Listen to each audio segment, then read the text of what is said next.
प्रस्तुत है जिले में आज कल।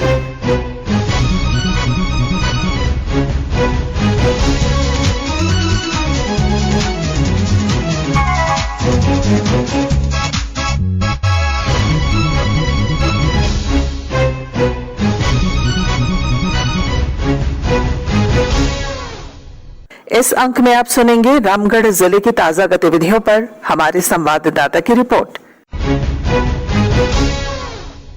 रिपोर्ट के साथ हमारे रामगढ़ संवाददाता।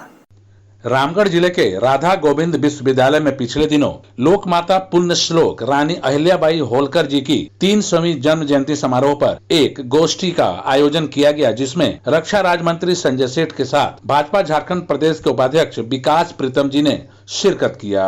मौके पर रक्षा राज्य मंत्री संजय सेठ ने लोगों को संबोधित करते हुए अहिल्याबाई के जीवन और उनके कामों से प्रेरणा लेते हुए देश के प्रधानमंत्री नरेंद्र मोदी के द्वारा किए गए योजनाओं एवं उनके कामों का जिक्र किया। देखो, लोक माता अहिल्याबाई होलकर 300वीं जयंती पे पूरा देश आज उनकी प्रेरणा की गाथा गा रहा है। एक महिला आज से 275 साल पहले कैसे उन्होंने एक न्यायपूर्ण शासन और कैसे एक महिला होकर जब पर्दा प्रथा था, उस पर्दा प्रथा के बाद एक शासन व्यवस्था खड़ा, वही प्रेरणा प्रधानमंत्री नरेंद्र मोदी कि हम अपनी सेना को पूरी तरह इंडिजिनस आत्मनिर्भर बनाया और बोलते हुए हर्ष हो रहा है कि 75% हम इंडिजिनस हो गए। उसका परिणाम आप देखो, ऑपरेशन विजय आज पूरी दुनिया लोहा मान रही है। वर्ल्ड बैंक एवं एफडी की टीम ने पिछले दिनों प्रदेश के रांची, रामगढ़ और हजारीबाग जिले का भ्रमण किया। इस 5 सदस्यीय टीम में जूलियन मिलियन के साथ एजेंसी फ्रांसीसी डेवलपमेंट एफडी की निधि बत्रा और मिस ऑर्फी सिलार्ड, प्रधानमंत्री मत्स्य किसान समृद्धि योजना के IA सिद्दीकी और NFD के मासूम वाहिद के साथ रामगढ़ जिला मत्स्य पदाधिकारी आरूप चौधरी के अलावा कई मत्स्य किसान मित्र भी उपस्थित थे। इस भ्रमण का मुख्य उद्देश्य राज्य में चल रही प्रधानमंत्री मत्स्य किसान समृद्धि योजना की प्रगति तथा मत्स्य कृषकों के जीवन में आर्थिक स्थिति का जायजा लेना था।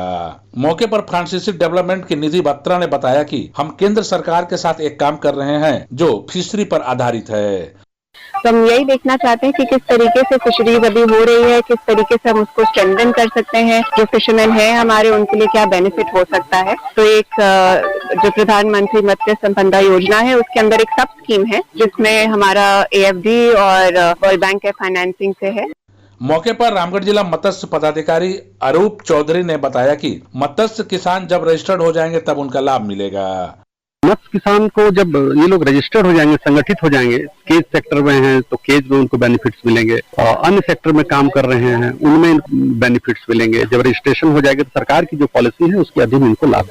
देश की राजधानी दिल्ली में मादक पदार्थ सप्लाई करने वाले बिहार के 2 तस्करों को भारी मात्रा में गांजे के साथ रामगढ़ पुलिस ने पिछले दिनों गिरफ्तार कर एक बड़ी सफलता अर्जित की है। रामगढ़ SP अजय कुमार के अनुसार सूचना प्राप्त होने के बाद एक टीम बनाकर पतरातू रेलवे के रास्ते में चेकिंग लगाई गई, जिसे देखकर तस्कर भागने लगे। पुलिस ने दोनों को खदेड़ कर पकड़ा और उन दोनों के बैग की तलाशी लेने पर बैग से बहुत सारे पैकेट्स मिले, जिसकी गांजे के रूप में पुष्टि हुई।